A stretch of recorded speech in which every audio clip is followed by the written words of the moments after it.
Halo, pada kesempatan hari ini kita akan membahas tentang penelitian bahasa Nusantara dan ketahanan nasional bersama saya, Binazir Sindiana. Yang pertama, kita akan membahas mengenai bahasa Nusa Tenggara Barat. Bahasa yang dipergunakan di NTB adalah bahasa Indonesia dan bahasa lokal atau bahasa daerah, yaitu bahasa Sasak, Samawa, Bojo, dan para pendatang bahasa Jawa, Bali, Bugis, Batak, Timor, Banjar, Sunda, dan lain-lain. Karakteristik dari bahasa Sasak itu sendiri adalah terutama aksaranya, sangat dekat dengan aksara Jawa dan Bali, sama-sama menggunakan sistem aksara Hanacaraka, tetapi secara pelafalan bahasa Sasak lebih dekat dengan Bali.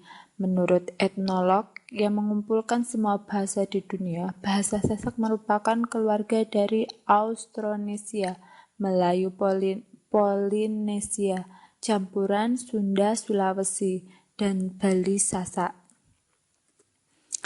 Diperhatikan secara langsung, bahasa Sasak yang berkembang di Lombok ternyata sangat beragam, baik dialek maupun kosakatanya. Ini sangat unik dan bisa menunjukkan banyaknya pengaruh dalam perkembangannya. Secara umum, bahasa Sasak bisa diklasifikasikan ke dalam kuto, kute, atau Lombok Utara, ngeto, ngete, atau Lombok Tenggara, meno, mene, Lombok Tengah, ngeno, ngene, Lombok Tengah, dan meriak, meriku, Lombok Selatan. Kemudian, yang kedua itu kita akan membahas mengenai bahasa Jawa Tengah. Bahasa Jawa Tengah, bahasa yang digunakan penduduk bersuku bangsa Jawa di Jawa Tengah, Yogyakarta, dan Jawa Timur. Selain itu, bahasa Jawa juga digunakan oleh penduduk yang tinggal di beberapa daerah lain seperti Banten, atau terutama Serang, Cilegon, dan Tangerang, serta Jawa Barat, terutama kawasan pantai utara yang meliputi Karawang, Subang, Indramayu, dan Cirebon. Bahasa Jawa sendiri memiliki berbagai macam variasi dialek atau pengucapan. Pada dasarnya dialek tersebut dibagi menjadi 3, yaitu yang pertama, bahasa Jawa dialek Cirebon, dialek Tegal, dialek Banyumas, dan dialek Bumiayu atau dialek Barat. Yang kedua, bahasa Jawa dialek Pekalongan, dialek Semarang, dialek Yogyakarta, dan dialek Madiun atau dialek Madia atau Tengah. Kemudian yang ketiga, bahasa Jawa dialek Surabaya, dialek Malang, dialek Jombang, dialek Banyuwangi, atau dialek Timur.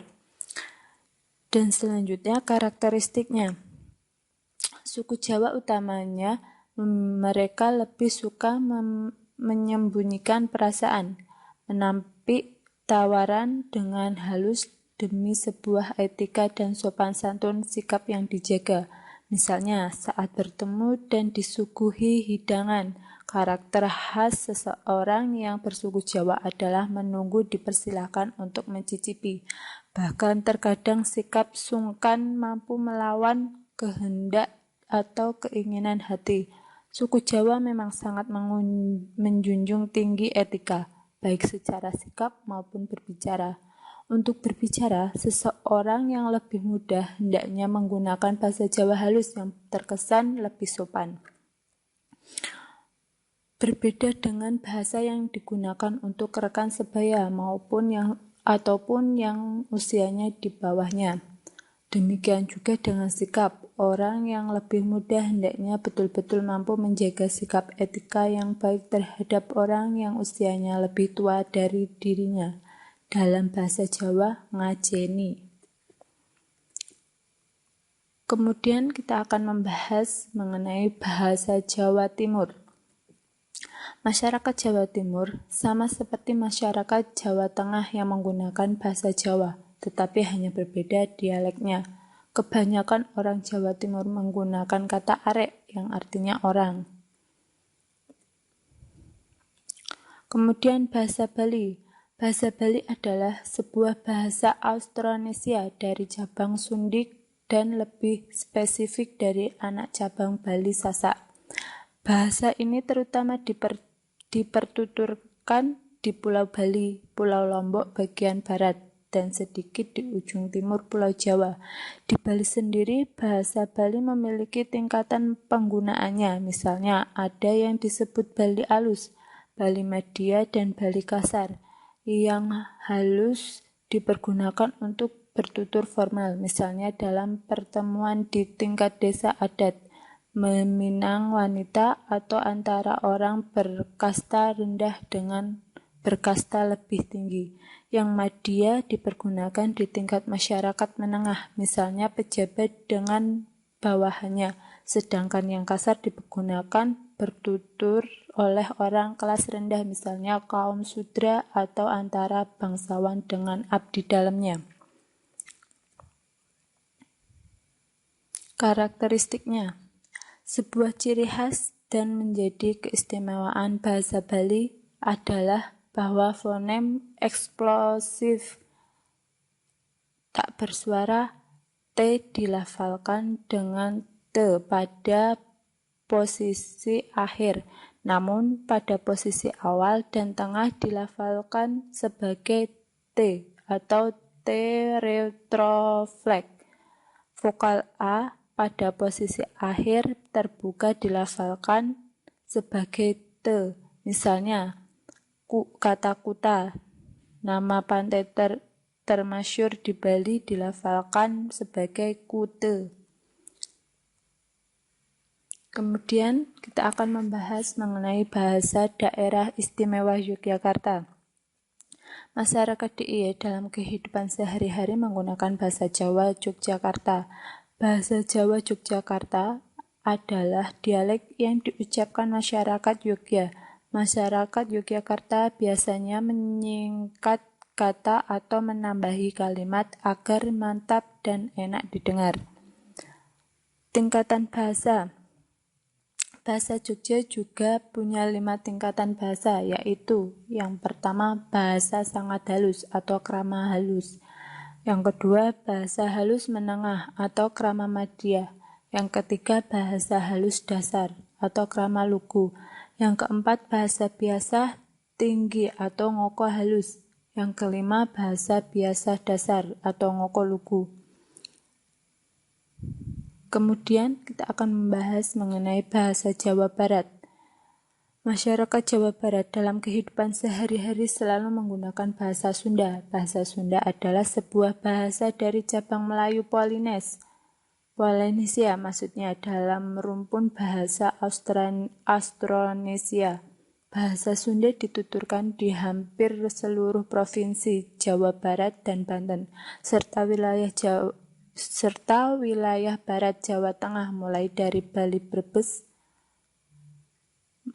Kali Brebes atau Sungai Cipamali di wilayah Kabupaten Brebes dan Kali Serayu atau Sungai Ciserayu di Kabupaten Cilacap di sebagian kawasan Jakarta serta di seluruh provinsi di Indonesia dan luar negeri yang menjadi daerah urbanisasi suku Sunda. Yang terakhir adalah bahasa Kalimantan Selatan. Yang terakhir kita akan membahas bahasa Kalimantan Selatan. Bahasa sehari-hari yang digunakan di Provinsi Kalimantan Selatan adalah bahasa Banjar. Bahkan suku-suku lain selain suku Banjar pun biasanya terpaksa menggunakan bahasa Banjar dalam pergaulan sehari-hari, atau setidaknya semua orang di Kalimantan Selatan memahami basic bahasa Banjar. Pergaulan anak muda di sini pun masih didominasi bahasa Banjar, artinya bahasa gaul seperti lo gue nggak terlalu dipergunakan. Karakteristik dari bahasa Kalimantan Selatan tersebut ada beberapa karakter yang dimiliki sebagian besar orang-orang Kalimantan Selatan, terutama orang Banjar. Yang pertama itu perkataan agak kasar atau lebih kasar daripada suku Jawa tapi lebih lembut daripada orang Sumatera dan Sulawesi. Yang kedua, keras kepala atau maunya menang sendiri. Yang ketiga, gengsian dan menggunakan harga diri. Mengagungkan harga diri. Jadi biasanya orang Banjar tidak terlalu suka menjadi buruh atau buruh biasanya dipegang suku pendatang. Yang keempat, tak terlalu loyal terhadap pemimpin. Yang kelima, mudah bergaul.